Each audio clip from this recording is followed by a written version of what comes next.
या देखो, जब भी आप किसी फोटो या वीडियो को देखते हो तो एक चीज जो बहुत ज्यादा इंटरेस्टिंग लगती है मैक्सिमम फोटोज में, वो होती है बोके। मतलब बैकग्राउंड में कितना ज्यादा ब्लर है उसको बोके बोलते हैं। अब अगर आपके पास में ऐसी अमेजिंग टिप्स अगर आपको पता लग जाए जिससे आप इस बोके का जो अमाउंट है उसको इंक्रीज कर सकते हैं, या फिर फॉर दैट मैटर आप क्रिएट कर सकते हैं यूजिंग योर फोन या फिर कैमरा को, तो कितना अमेजिंग रहेगा।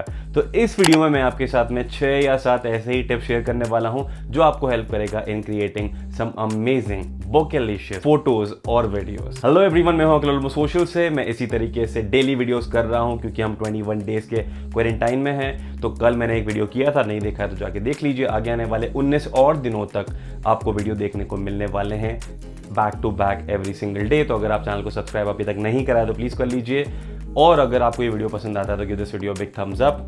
इंस्टाग्राम में फॉलो नहीं करते हो तो कर लो, Akhil Khatri. Let's start with the tip number 1। आपका अपर्चर जितना वाइड रहेगा उतना ही अमेजिंग आपका बोके आने वाला है। यहाँ पे मेरा मतलब ये है कि आपकी जो अपर्चर की वैल्यू है वो जितनी ज्यादा कम होगी उतना ही अमेजिंग आपके पास में बोके आएगा। अगर मान लो आप f2.8 पे शूट करते हैं अपने फोटो को, तो आपका जो बोके है वो इतना अमेजिंग नहीं आएगा अगर आप f1.8 या 1.4 यूज करेंगे उसकी जगह।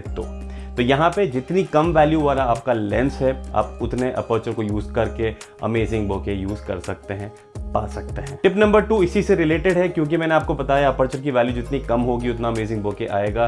तो कई बार क्या होता है, आपका जो लेंस है, मान लीजिए अगर किट लेंस है तो f3.5 उसका लीस्ट अपर्चर होता है एक पॉसिबल कंडीशन में। अगर आप उसको उसके नीचे ले जाना चाहेंगे तो वो पॉसिबल नहीं होगा। तो यहाँ पे अगर आप फ्यूचर इन्वेस्टमेंट करते हैं तो आपको खरीदना होगा ऐसा लेंस जिसका जो अपर्चर वैल्यू है वो 1.8 या 1.4 होगी, ताकि आपके पास में अमेजिंग बोके आ पाएंगे। टिप नंबर 3, आपका जो सब्जेक्ट है और जो बैकग्राउंड है उन दोनों के बीच का जो डिस्टेंस है वो बहुत ही ज्यादा इंपॉर्टेंट होता है यहाँ पे। तो अगर मान लीजिए कि मैं यहाँ पे हूँ और मेरी जो पीछे वॉल आपको दिख रही है, अगर उसका डिस्टेंस इतना ना हो कि अगर वो वॉल मेरे एग्जैक्टली पीछे होती तो आपके पास में जो बोके आता वो बहुत ही ज्यादा कम आता। तो यहाँ पे गौर करने वाली बात यह है कि आपका जो बैकग्राउंड है और आपका जो सब्जेक्ट है उसके बीच की जो डिस्टेंस है वो जितनी ज़्यादा होगी उतना ही अमेजिंग बोके आपको मिलता है। तो अगर आपको अमेजिंग बोके चाहिए, अगर मेरी वॉल को मुझे और ज़्यादा ब्लर करना है तो मुझे उसको पीछे सरकाना होगा या फिर मुझे आगे सरकना होगा मेरे वॉल से, क्योंकि वो तो मूव हो नहीं सकती है, ताकि मैं ब्लर वहाँ पे बढ़ा पाऊंगा। टिप नंबर 4, आपको अपने सब्जेक्ट के क्लोज जाना होगा ताकि आप जो बोके है उसको और ज़्यादा इंप्रूव कर पाएंगे। अब मान लीजिए जो ये आपको यहाँ पे डिस्टेंस अभी नज़र आ रहा है, अगर मैं इसी जगह अगर आपके एकदम पास में आता हूँ तो आपको नज़र आएगा कि जो ब्लर है वो काफ़ी ज़्यादा बढ़ चुका है इन कंपैरिजन जो मैं पहले यहाँ पे शो कर रहा था। तो आप एक बार दोबारा देख लीजिए, this is C number 1 and this is C number 2। आप देख पाएंगे कि बिना सेटिंग चेंज किए मेरा ब्लर कैसे चेंज हो रहा है। तो आपको अपने सब्जेक्ट के पास में जाना होगा ताकि आपका जो बैकग्राउंड ब्लर है वो बहुत अमेजिंग और बढ़ जाएगा। टिप नंबर 5 होगा related to choosing a right background. अब मैं यहाँ पे बैकग्राउंड के डिस्टेंस की बात नहीं कर रहा हूँ या सब्जेक्ट की बात नहीं कर रहा हूँ, मैं यहाँ पे बात कर रहा हूँ कि आपका बैकग्राउंड कैसा होना चाहिए।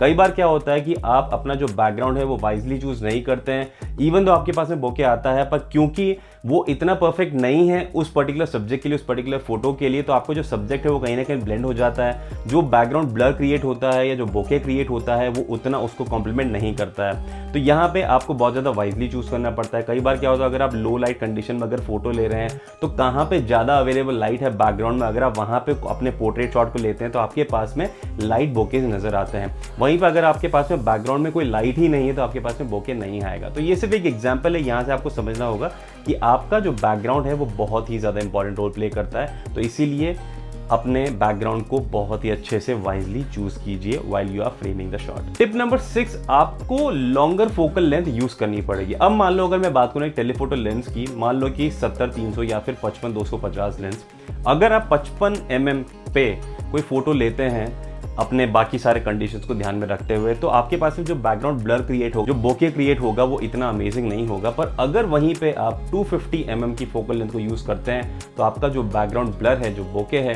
वो काफ़ी अमेजिंगली क्रिएट होगा। तो यहाँ पे आपको अगर टेलीफोटो लेंसेज आप यूज करते हैं तो आपको इस चीज़ में बहुत ज़्यादा फायदा मिलने वाला है।